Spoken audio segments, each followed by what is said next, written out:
So hello ladies. तो इस video में हम बात करेंगे जेम्स गन के सुपरमैन के विजन और मार्वल के फ्यूचर के बारे में कि आखिर आगे क्या होने वाला है। क्या मार्वल आने वाले डीसी के सामने टिक भी पाएगा या फिर नहीं, या फिर मार्वल की लेगेसी के आगे जेम्स गन का डीसी कहीं पर छुप कर रह जाएगा। तो चलो इस बारे में बात करना शुरू करते हैं बिना किसी देरी के।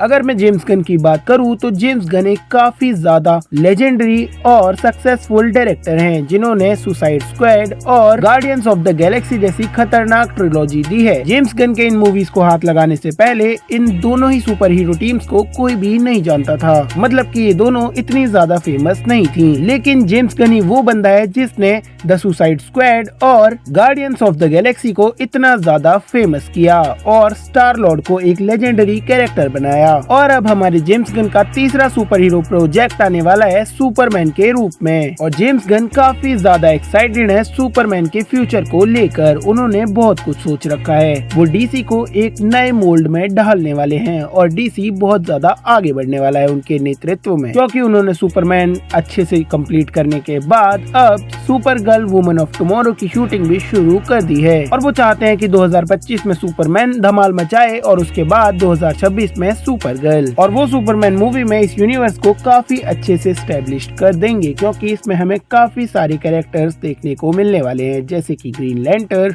हॉक गर्ल और मिस्टर टेरिफिक। अगर मैं जेम्स गन के सुपर हीरो मूवी बनाने के स्टाइल के बारे में बात करूं तो भाई उनका स्टाइल सबसे ज्यादा अलग है, क्योंकि हमारे जेम्स गन भैया सुपर हीरो मूवीज में सिर्फ हीरोइज्म को ऐड नहीं करते, वो वहाँ पर डेप्थ और ह्यूमर को भी ऐड करते हैं और एक इमोशनल कनेक्शन फील कराते हैं सुपर हीरोज के साथ। और उन्हें टीम वर्क में काम करना बहुत ज्यादा पसंद है और ये चीज हमने गार्डियंस ऑफ द गैलेक्सी और द सुसाइड स्क्वाड में उनके साथ देख रखी है। उनकी सुपर हीरो मूवीज में तुम हर एक कैरेक्टर के साथ कनेक्शन फील कर सकते हो, चाहे वो स्टार लॉर्ड हो या फिर हार्ली क्विन। अगर मैं जेम्स गन के सुपरमैन को लेकर विजन के बारे में बात करूं तो उनका विजन काफी ज्यादा अलग जा रहा है जैक स्नाइडर से। वो सुपरमैन को एक गॉड लाइक बीइंग ना दिखाकर एक नॉर्मल ह्यूमन दिखाने वाले हैं अपनी मूवी के अंदर, जो पिट सकता है। और ये चीज हमने ट्रेलर में देख ली है। जेम्स गन का सुपरमैन बिल्कुल टोबी मैगवायर की स्पाइडरमैन की तरह होने वाला है, जिससे हम काफी ज्यादा कनेक्ट करेंगे, क्योंकि वो हम में से ही एक फील होगा। वो एक गॉड लाइक बीइंग नहीं होने वाला, जो चीज आने वाले नए सुपर हीरो फैंस के लिए काफी ज्यादा अच्छी है, क्योंकि एक गॉड लाइक बीइंग की रिस्पेक्ट सभी करते हैं लेकिन उससे प्यार कोई नहीं कर पाता।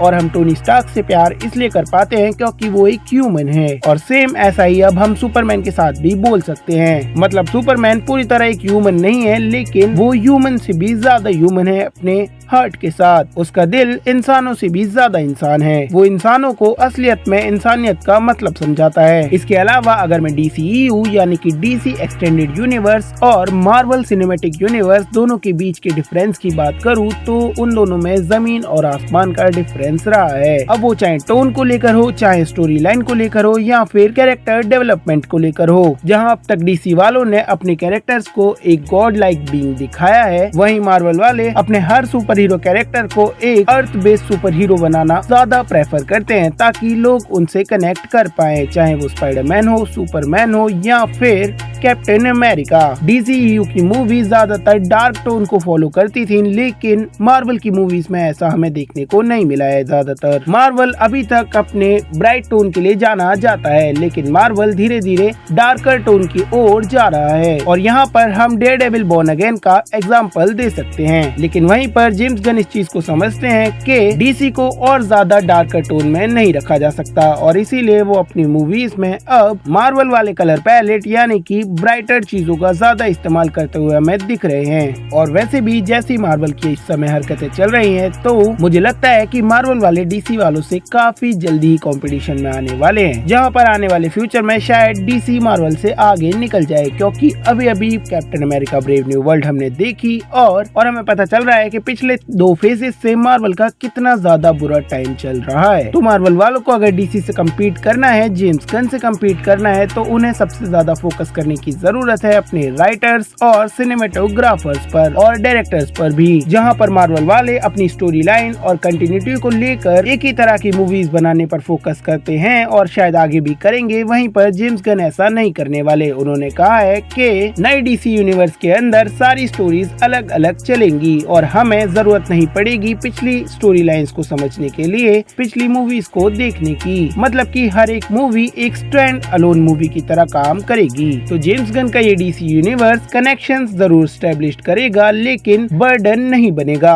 और ये एमसीयू से काफी ज्यादा अलग जाने वाला है, जहाँ पर इसमें हमें कंटिन्यूटी देखने को मिलेगी एनिमेटेड सीरीज के साथ भी, और द क्रीचर कमांडोज इसका सबसे बड़ा एग्जाम्पल है। लेकिन मार्वल वाले सिर्फ अपनी मूवीज और एनिमेटेड सीरीज पर ही रिलाय करते हैं, जहाँ पर एनिमेटेड सीरीज में मार्वल वालों का सिर्फ कैनन एक ही है और वो है व्हाट इफ। इसके अलावा उनकी जितनी भी एनिमेटेड सीरीज हैं just like your friendly neighbourhood Spiderman और एक्स-मैन 97, उनका कोई लेना देना नहीं है शायद एमसीयू से। लेकिन जेम्स गन इस बात को समझते हैं और उन्होंने कहा है कि जितने भी एनिमेटेड प्रोजेक्ट आएंगे वो सभी डीसी यूनिवर्स से जुड़े हुए होंगे। तो कुल मिलाकर इन कंक्लूजन ये कहा जा सकता है कि आने वाला फ्यूचर सुपर हीरो मूवीज के लिए एक बहुत बड़ा एरा होने वाला है, क्योंकि फ्यूचर में हमें Avengers doomsday, Avengers secret Wars देखने को तो मिलने ही वाली है, लेकिन एक नया एरा देखने को मिलने वाला है जेम्स गन के डीसी के साथ, जहां पर ऐसा भी हो सकता है कि आने वाले फ्यूचर में डीसी यूनिवर्स का डोमिनेशन हो सुपर हीरो मूवीज को लेकर, जैसा कि आज तक हमने एमसीयू का देखा है। और एमसीयू की जैसी हरकतें इस समय चल रही हैं, यानी कि मिड मूवीज देने वाली हरकतें, तो शायद से हमें एमसीयू का डाउनफॉल आने वाले फ्यूचर में देखने को मिले। और मैं ये एमसीयू के डाउनफॉल वाली चीज पर एक बहुत ही बेहतरीन वीडियो लाने वाला हूँ, तो चैनल को सब्सक्राइब कर लो और मुझे बताओ कि क्या तुम मेरी बातों से एग्री करते हो या फिर नहीं।